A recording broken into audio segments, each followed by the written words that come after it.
여러분, 우리 한국 교회가 이 대한민국에서 얼마나 많은 신뢰도를 가지고 있다고 생각하십니까? 50%요? 생각하십니까? 아니면 조금 아래 50 아니죠. 50% 아래는 한 45%라고 생각하십니까? 기독교 윤리 실천 운동이라는 곳에서 조사를 했는데요. 우리 한국 교회의 신뢰도는 31.8%라고 합니다. 그런데 이 31.8%가 몇 해 전에 조사했던 51.2%보다는 상당히 낮아진 그런 수치이고요. 더더욱이나 이 조사를 하신 분들을 따르면 앞으로는 이 한국 교회의 신뢰도가 더욱 낮아질 것이다, 이렇게 예측하는 것을 들었습니다. 그리고 같은 조사에 따르면요, 이 개신교의 호감도, 그러니까 천주교 그리고 불교 그리고 개신교, 우리가 다니는 교회를 조사했습니다. 어떤 종교가 가장 호감도가 높을까요? 이 조사에 따르면 카톨릭, 그러니까 천주교죠. 천주교, 우리 바로 옆에 있는 시흥 성당 같은 카톨릭이 제일 호감도가 높답니다. 우리나라에서 30%로 높고요. 그 다음이 교회가 아니라 불교, 불교가 30%, 약 26.2%, 그리고 개신교는요 16.9%, 3위를 차지했는데요. 최근 조사에 따르면 개신교가 한 단계 더 내려갔어요. 원불교가 이 사이에 들어왔답니다. 원불교가 3위가 되고, 그리고 개신교가 더 낮은 4위에 되었다라고 이렇게 조사 결과도 또한 나온 것을 제가 본 적이 있습니다.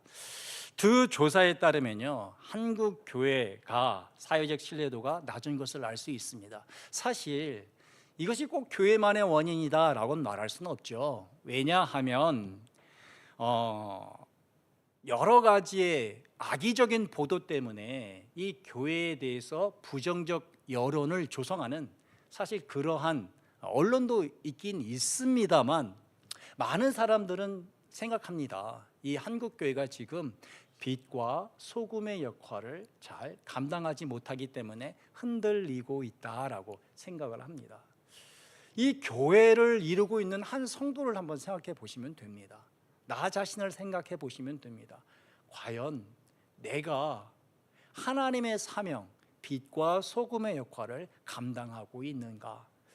우리 교회가 그런 역할을 감당하고 있는가? 이것을 생각하면 지금 한국 교회의 신뢰도를 어느 정도 우리가 이해할 수가 있습니다.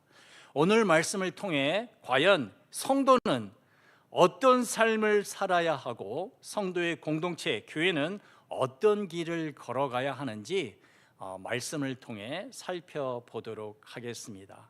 오늘 본문에는요, 하나님의 선지자임에도 불구하고 자신의 정체성을 잊고 걸어가는 한 선지자가 있습니다. 그게 누구냐? 바로 요나입니다. 교회가 빛과 소금의 역할을 감당하며 사회의 어두운 부분에서 빛을 발해야 한다고요. 그리고 썩어져가는 저 사회의 부패를 막아야 하는 게 교회의 역할이라면, 선지자는 어떤 역할을 갖고 있습니까? 그렇습니다. 하나님의 마음을 갖고 하나님의 말씀을 선포하는 것이 바로 선지자의 역할입니다. 그런데 이 요나는요, 그 역할, 하나님의 선지자로서의 역할을 다 감당하지 못했고, 아니 하나님께 불순종한 것이 누구냐? 바로 요나입니다. 우리가 앞에서 보았던 것처럼 그렇게 그는 하나님께 불순종했습니다. 하지만 하나님은 이런 요나를 이끄시고 변화시키셔서 다시금 그의 사명을 감당하게 하신 분이 누구죠? 바로 하나님이 그 일을 이루었습니다. 그런데 그가 말씀을 전했어요. 하나님의 사명에 따라. 그런데 그 말씀을 들은 이 느느웨 백성들이, 그들이 회개를 하자 요나는 분노했고, 그의 분노는 극심한 좌절과 삶의 의욕 상실로 바뀌었음을 알 수가 있습니다. 요나서 4장 3절에 보면 이렇게 나와 있는데요. 여호와여, 원하건대 이제 내 생명을 거두어 가소서. 사는 것보다 죽는 것이 내게 나음이니이다 하니라고 되어 있습니다. 3절의 고백은 요나의 솔직한 감정임에 틀림이 없습니다. 하지만 하나님의 선지자의 입술에서 나올 그러한 고백은 아닙니다. 왜 그렇죠?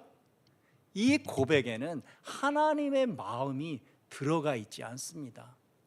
요나는 하나님의 말씀은 전했지만 그 말씀 가운데 녹아있는 이 하나님의 마음을 전하지는 못했죠. 그렇다면 하나님의 마음이 뭘까? 여러분, 하나님의 마음이 뭘까요? 다 압니다. 그렇습니다. 회개하는 자에게 용서를 베푸는 것, 그것이 바로 하나님의 마음이죠. 긍휼의 마음. 그런데 요나에게 이 긍휼이 있습니까? 없습니다. 그는 지금 용서받는 니느웨 백성을 두고 분노하는 것을 보면 이 하나님의 마음을 갖고 있지 않습니다.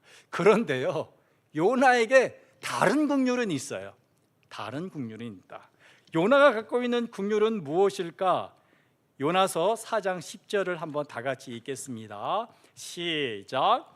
여호와께서 이르시되 내가 수고도 아니하였고 재배도 아니하였고 하룻밤에 났다가 하룻밤에 말라버린 이 박넝쿨을 아꼈거든. 10절에 보니 여호와께서 말씀하십니다. 누구에게 말씀하고 있죠? 요나에게 말씀하고 있습니다. 뭐라고 이야기했느냐? 바로 너는 지금 박넝쿨을 아꼈다라고 이야기하고 있습니다. 이 말은 뭐죠? 그렇습니다.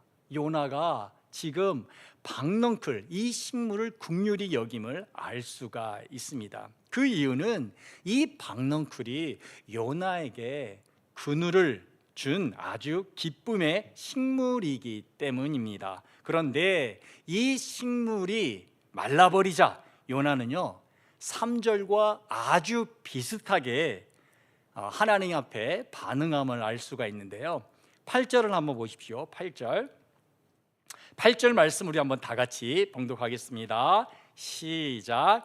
해가 뜰 때에 하나님이 뜨거운 동풍을 예비하셨고 해는 요나의 머리에 쪼임에 요나가 혼미하여 스스로 죽기를 구하여 이르되 사는 것보다 죽는 것이 내게 나으니이다 하니라. 3절도 비슷해요. 3절의 말씀은 뭐냐? 여호와여 원하건대 이제 내 생명을 거두어 가소서. 사는 것보다 죽는 것이 내게 나음이니이다. 여기도 사는 것보다 죽는 것이 내게 나으니이다 라고 동일한 말씀을 반복하고 있습니다. 그렇습니다. 하나님께서 니느웨 백성에게 용서하자 3절을 통해서 이 요나가 했던 그 말을 이제 박넝쿨이 없어지자, 시들어지자 하나님 앞에 동일하게 8절에서 하고 있죠. 이런 이 요나의 두 말을 통해서 우리는 이 요나의 행동의 동기를 알 수 있습니다. 그것은 무엇이냐? 요나는요 하나님께서 자신의 마음에 들면 좋아하고 자신의 마음에 들지 않는 행동을 하면 하나님 앞에 분노하고 절망을 동시에 표현하고 있음을 알 수가 있습니다. 이런 요나의 행동을 통해 우리가 알 수 있는 게 뭐죠? 요나의 마음 상태는, 그 마음 안에는 뭐 있습니까? 하나님을 향한 순종의 마음이 아니라 무엇입니까? 모든 것을 자기 뜻대로 하려는 자기 중심적인 상태가 그 안에 있음을 알 수가 있습니다. 지금 요나의 모습은요 하나님이 원하시는 그런 선지자의 모습은 아닐 것입니다. 여러분, 한국 교회는 어떨까요? 과연 지금 이 한국 교회는 하나님이 원하시는 모습으로 지금 이 땅 가운데 서 있습니까? 아까도 말씀드렸지만 한국교회가 정말 그 길을 걸어가고 있나 그렇지 않은가 라고 판단하기 어렵다면 나 자신을 보면 됩니다. 내 주위에 있는 형제 자매를 보면 됩니다. 우리 교회를 보면 됩니다. 우리 옆에 있는 교회를 보면 됩니다. 과연 우리 옆에 있는 교회가, 아니 우리 교회가, 내 형제 자매가, 아니 나가 과연 하나님의 뜻을 따라 살아가고 있나? 여러분 어떻게 생각하세요? 분명히 우리는 예수님을 영접했습니다. 그렇죠? 예수님을 영접하면서 우리는 예수님을 뭐라고 부르죠? 주님이라고 부릅니다. 왜 주님이라고 부르죠? 왜 예수님을 주님이라고 부른 이유가 뭡니까? 여러분들 다 아십니다. 주인이기 때문입니다. 여기 그림 하나가 있는데요. 그림 하나 볼까요? 여기에 보면 우리 인생의 여러분들 의자가 있습니다. 의자가 있습니다. 보통 이제 예수님을 주님으로 고백하는 분들의 그림은 어느 거냐? 오른쪽에 나와 있는 그림이죠. 그렇죠? 인생의 의자 안에 누가 있습니까? 십자가인 예수님이 계십니다. 나는 그 의자 밑에서 그 주님이 말씀하는 것을 듣고 따르는 삶이죠. 네. 이 삶이 만약에 주님이라고 고백하는 삶이라면 왼쪽은 어떻습니까? 왼쪽 그 인생의 의자 안에 누가 있나요? 나가 있습니다. 나가 있고 주님은 어디 있습니까? 십자가신 주님은 그 인생 안에 들어올 수도 없어요. 분명히 있기는 있어요. 있기는 있지만 내 인생 안으로 들어올 수는 없습니다. 왜? 내가 모든 것을 다 결정하고 내가 모든 것을 내 뜻대로 하기 때문에 그렇습니다. 과연 여러분들의 인생, 그리고 여러분들의 신앙, 여러분들의 그 지금의 모습은 과연 어떤 모습입니까? 오른쪽의 신앙의 모습입니까? 왼쪽의 신앙의 모습입니까? 그렇다면 요나는 어떨까요? 요나는 여러분들 어떤 모습일 것 같아요? 오른쪽의 모습입니까? 아니면 왼쪽의 모습입니까? 분명히 그는 왼쪽의 모습입니다. 왜? 그렇죠? 하나님께서 말씀하시는 것을 쫓아서 살아가는 하나님의 종이 아니라 하나님이 내 뜻에 맞지 않으면 그는 불순종합니다. 하나님은 자신의 뜻을 맞추어야 될 그런 존재로 그는 하나님 앞에 서 있는 바로 요나입니다. 사실 요나는요 1장에 등장할 때 그때도 그런 사람이었습니다. 그러니 그는 하나님의 말씀을 듣자마자 니느웨로 가지 않고 그거와 정반대 방향인 다시스로 향했죠. 그런데 하나님은 그런 요나를 어떻게 했죠? 인도하셨습니다. 물고기 안으로 그를 이끄셔서 그 안에서 회개하게 하시고 다시금 사명을 가지고 걸어가게 하셨습니다. 그런데 그 요나가 지금 또 그렇습니다. 또 변화된 것 같은데 변화되지 않아요. 바뀐 것 같은데 지금 그의 내면은 동일하게 1장에서와 비슷하게 하나님은 내 뜻대로 움직여야 돼 라는 그 모습으로 지금 서 있는 것이지요. 그러면 여기서는 그러면 하나님은 어떻게 할까? 동일합니다. 하나님은요 그런 요나를 포기하지 않으시고 또한 요나를 위해서 무엇을 준비하느냐? 그에게 맞는 맞춤형 교육을 준비함을 우리가 조금 뒤에 볼 수가 있습니다. 그렇습니다. 요나를 위해서 하나님께서는 그의 맞춤형 교육을 준비했던 것처럼 우리도 동일합니다. 우리도요 우리의 삶을 돌아보고 우리의 신앙을 잘 숙고해 보면 나는 분명히 예수님을 주님이라고 부르면서도 때때로 내가 그 의자에 앉은 것 같은, 그리고 주님을 내 뜻대로 하고 싶은, 그리고 내 뜻대로 안 될 때는 주님을 원망하는 그런 내 모습이 보일 때가 있지요. 그럼에도 불구하고 주님께서 요나를 위해서 맞춤형 교육을 준비하신 것처럼 동일하게 우리를 위해서 또한 맞춤형 교육을 준비하고 있음을 꼭 기억하시기 바랍니다. 그러니 우리가 우리의 신앙 안에서 지금 나의 상태가 아니라 바로 나를 변화시킬 하나님을 소망하며 그 주님을 기대하는 것이 바로 어떤 신앙이냐? 지혜로운 신앙임을 꼭 기억하시기 바랍니다. 그렇다면 과연 요나를 위해서 준비한 맞춤형 교육이란 건 어떤 것일까요? 바로 박넝쿨 교육입니다. 하나님은요, 니네 성읍을 용서하셨습니다. 그 백성들을 용서하셨죠. 근데 도저히 요나는 그것을 받아들일 수 없었어요. 그래서 하나님, 저 백성들이 용서받는 것을 나는 받아들일 수 없습니다. 그러니 저를 차라리 죽이십시오라고 하면서 성을 떠나서 그 성이 어떻게 될지를 지금 요나는 지켜보고 있어요. 하나님께서 내 기도를 들어주셔서, 이 목숨을 건 기도를 들어주셔서 아마도 저 성읍을 용서하지 않으실 거야, 재앙을 내리실 거야 라는 어떤 그런 기대인지 모르겠지만 지금 요나는 그 성읍을 바라보고 있습니다. 그때 하나님께서 요나를 위해서 무엇을 준비하시느냐? 바로 박넝쿨을 준비하십니다. 그리고는 그 그늘 안에서 편안히 쉬게 하십니다. 그런데 이튿날 아침 하나님께서 벌레를 보내셔서 요나가 좋아하는 그 박넝쿨을 시들게 하십니다. 요나는요, 그 박넝쿨이 없어지자 자신은 삶의 의욕이 상실됐다고, 차라리 죽고 말겠다고 하면서 하나님 앞에 이렇게 이야기합니다. 9절인데요, 우리 9절 말씀 우리 다 같이 봉독하도록 하겠습니다.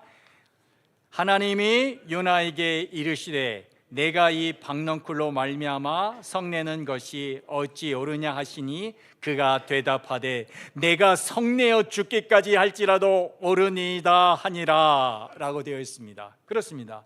박넝쿨이 시들자 하나님이 요나에게 이렇게 물어보고 있죠.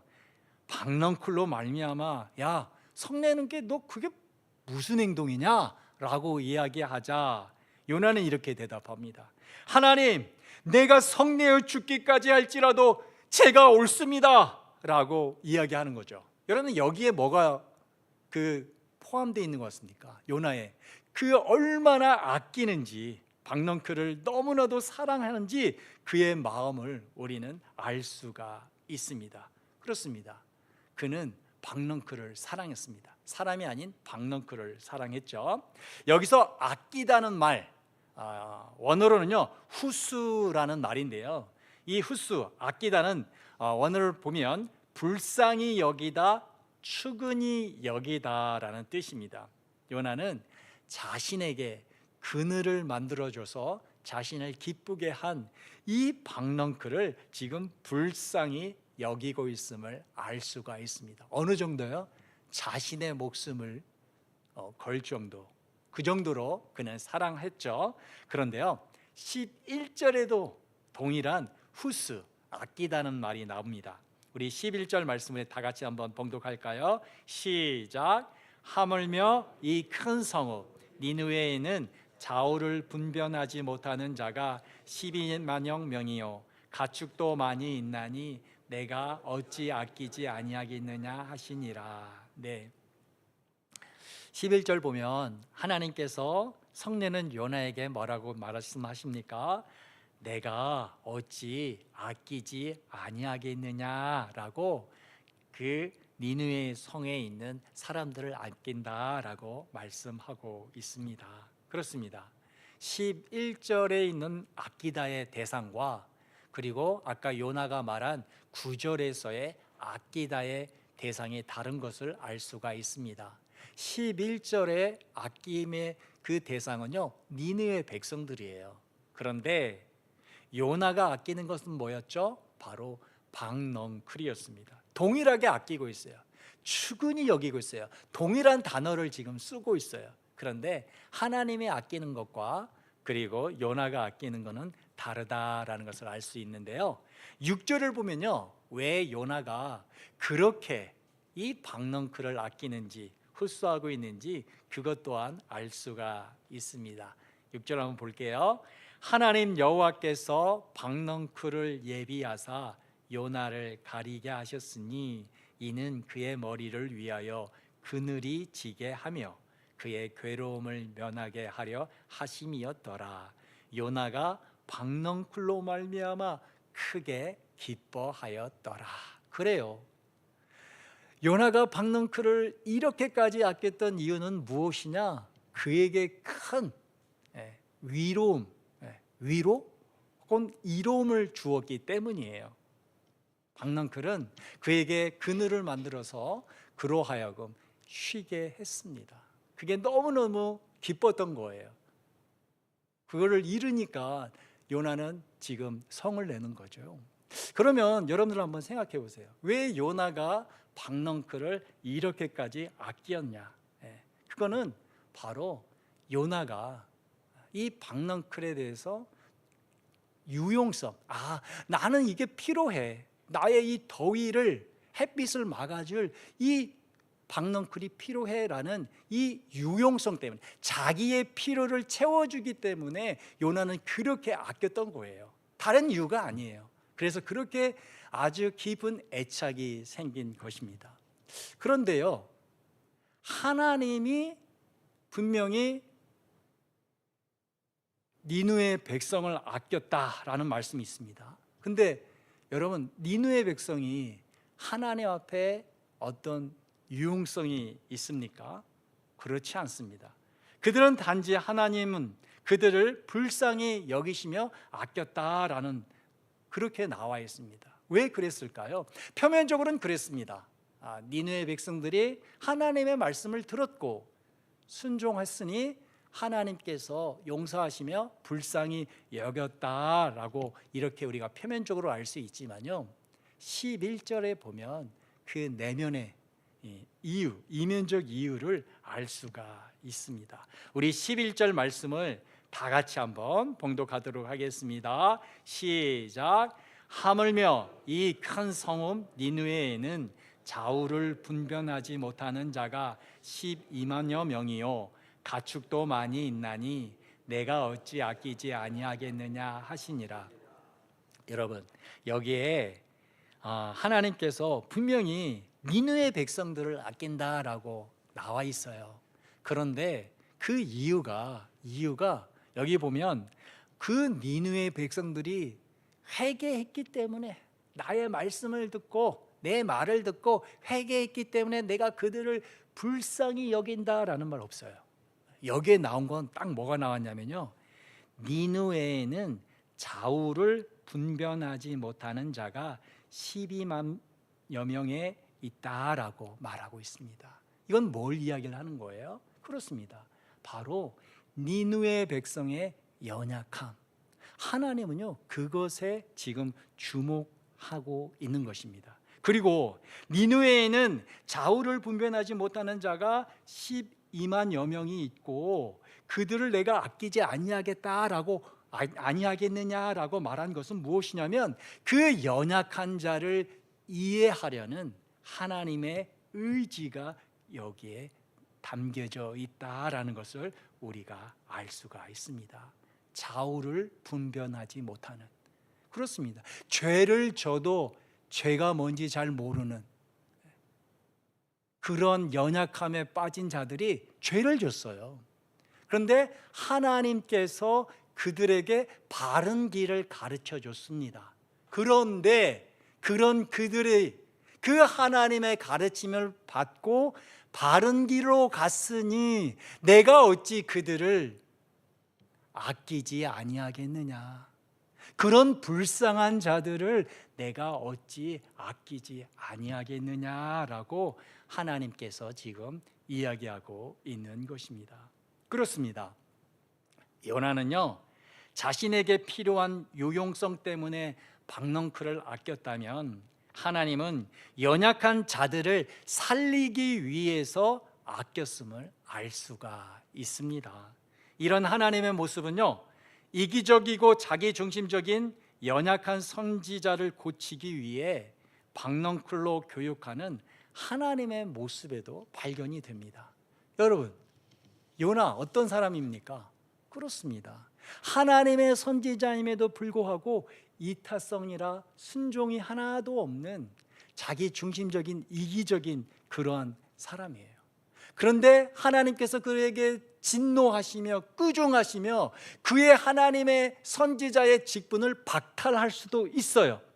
그런데 지금 하나님은 어떻게 그에게 접근하고 있죠? 어떤 모습으로 다가가고 있습니까? 그렇습니다. 그를 교육시키고 있습니다. 그래서 그로 하여금 내가 무엇이 잘못됐지? 나는 어떤 길로 가야 하지? 라는 것을 선택할 수 있도록 하나님께서 돕고 있음을 알 수가 있습니다. 이것이 바로 요나서에서 보여주는 하나님의 모습임을 꼭 기억하시기 바랍니다.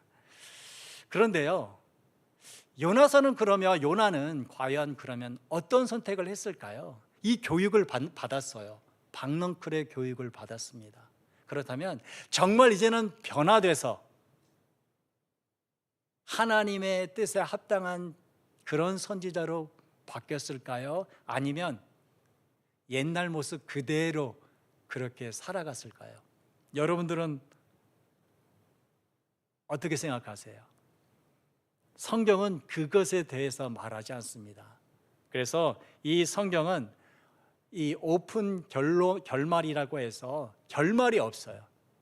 이 결말이 없다는 것은 뭐냐면 이 글을 읽는 독자가 이 결말을 맺을 수 있다는 거예요. 마무리할 수 있다는 겁니다. 어떻게 마무리합니까?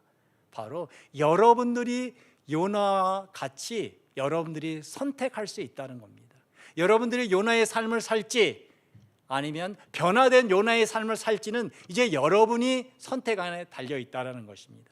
여러분들이 그 선택을 함으로 여러분들이 요나서를 마무리할 수 있다. 요나처럼 그리고 요나와 다른 그런 삶을 살 수 있다라는 것이 바로 이 요나서가 우리에게 도전하는 것입니다.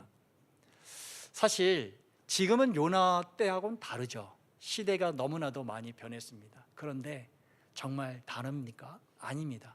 지금 세상도요, 니느웨 백성들이 불의와 악독을 저지른 것처럼 이 세상에 많은 악독들이 있습니다. 불의들이 있습니다. 이런 세상에서 과연 우리는 어떻게 행동을 해야 합니까? 오늘 본문에 나온 요나처럼 내 중심적인 삶으로 저 세상을 판단하며 정죄하며 하나님 왜 저 세상을 저렇게 놔두십니까? 얼른 심판해야죠 라고 생각하면서 심판되지 않는 세상을 보며 하나님을 원망할 수도 있습니다. 그런데요, 우리가 꼭 기억해야 될 게 있습니다.